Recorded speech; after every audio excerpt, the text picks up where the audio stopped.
How was that managed? The moving galley's bow was plunking them back through their own oar holes, and I could hear no end of shindy in the deck below.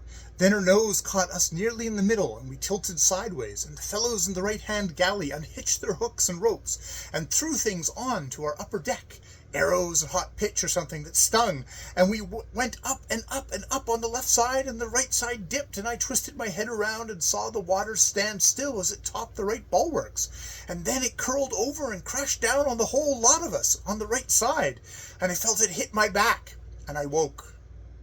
1 minute, Charlie. When the sea topped the bulwarks, what did it look like? I had my reasons for asking. A man of my acquaintance had once gone down with a leaking ship in a still sea, and had seen the water level pause for an instant ere it fell on the deck. It looked just like a banjo string drawn tight, and it seemed to stay there for years, said Charlie. Exactly. The other man had said it looked like a silver wire laid down along the bulwarks, and I thought it was never going to break. He had paid everything except the bare life for this little valueless piece of knowledge, and I had travelled 10,000 weary miles to meet him and take his knowledge at second hand. But Charlie, the bank clerk on the 25 shillings a week, who had never been out of sight of a made road, knew it all. It was no consolation to me that once in his lives he had been forced to die for his gains. I also must have died scores of times. Behind me, because I could have used my knowledge, the doors were shut. And then, I said, trying to put away the devil of envy. The funny thing was, though, in all the row, I didn't feel a bit astonished or frightened. It seemed as if I'd been in a good many fights, because I told my next man so when the deck began. But the cad of an overseer on my deck wouldn't unloose our chains and give us a chance. He always said we'd all be set free after a battle, but we never were. We never were. Charlie shook his head mournfully. What a scoundrel. I should say he was. He never gave us enough to eat, and sometimes we were so thirsty that we used to drink salt water. I can taste that salt water still. Now tell me something about the harbor where the fight was fought. I didn't dream about that. I knew it was a harbor, though, because we were tied up to a ring on a white wall, and all the faces of the stone underwater was covered with wood to prevent our ram getting chipped when the tide made us rock. That's curious. Our hero commanded the galley, didn't he? Didn't he just? He stood by the bows and shouted like a good 'un. But he was the man who killed the overseer. But you were all drowned together, Charlie, weren't you? I can't make that fit quite, he said, with a puzzled look. The galley must have gone down with all hands, and yet I fancy that the hero went on living afterwards. Perhaps he climbed into the attacking ship. I wouldn't see that, of course. I was dead, you know. He shivered slightly, and protested that he couldn't remember no more. I did not press him further, but to satisfy myself that he lay in ignorance of the workings of his own mind, deliberately introduced him to Mortimer Column's Transmigration, and gave him a sketch of the plot before he opened the pages. What rot it all is, he said frankly, at the end of an hour.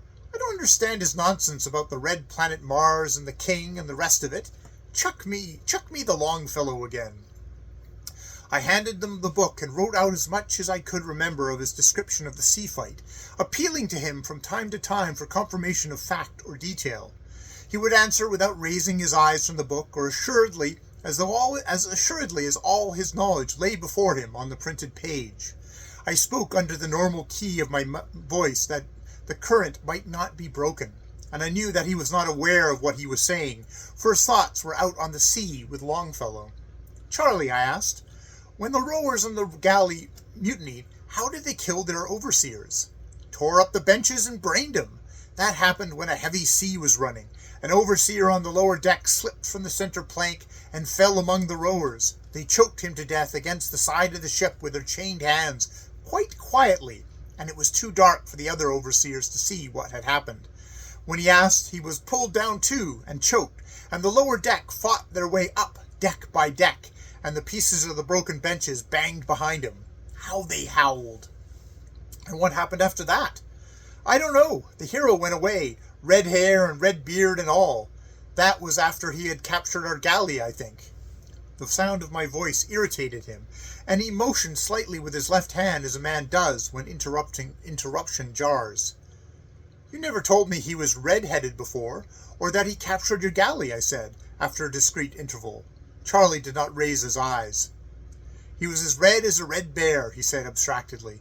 "He came from the north. They said so in the galley when he looked for rowers, not slaves, but free men. Afterwards, years and years afterwards, news came from another ship, or else he came back." His lips moved in silence. He was rapturously retasting some poem before him. Where had he been then? I was almost whispering that the sentence might come gently to whichever second section of Charlie's brain was working on my behalf. "To the beaches, the long and wonderful beaches," was the reply after a minute of silence. "To Fnst? I asked, tingling from head to foot. "Yes, to Fnst," he pronounced in a new fashion, and I too saw the voice failed. Do you know what you have said?" I shouted incautiously. He lifted his eyes, fully roused now. "No," he snapped. "I wish you'd let a chap go on reading. Hark to this." But others, the old sea captain, he neither paused nor stirred, till the king listened, and then once more took up his pen, and wrote down every word. And to the king of the Saxons, in witness of the truth, raising his noble head, he stretched his brown hand, and said, "Behold this walrus tooth." By Jove, what chaps those must have been, to go sailing all over the shop, never knowing where they'd fetch the land. Ha! "Charlie," I pleaded, "if only you'd be sensible for a minute or two, I'll make our hero in our tale every inch as good as Othello." "Umph! Longfellow wrote that poem. I don't care about writing things any more. I want to read." He was thoroughly out of tune now, and raging over my own ill luck. I left him. Conceive yourself at the door of the world's treasure house, guarded by a child, an idle, irresponsible child playing knucklebones, on whose favor depends the gift of the key, and you will imagine one half my torment. Till that evening, Charlie had spoken nothing that might not lie within the experience of a Greek galley slave. But now, or there was no virtue in books, he had talked of some desperate adventures of the Vikings, of Thorfinn Karlsefne's sailing to Vineland, which is America, in the 9th or 10th century. The battle in the harbor he had seen, and his own death he had described. But this was a much more startling plunge into the past. Was it possible that he had skipped a half-dozen lives and then dimly remembered some episode 1,000 years later? It was a maddening jumble, and the worst of it was that Charlie Mears in his normal condition was the last person in the world to clear it up. I could only wait and watch, but I went to bed that night full of the wildest imaginings. There was nothing that was not possible if Charlie's detestable memory only held good.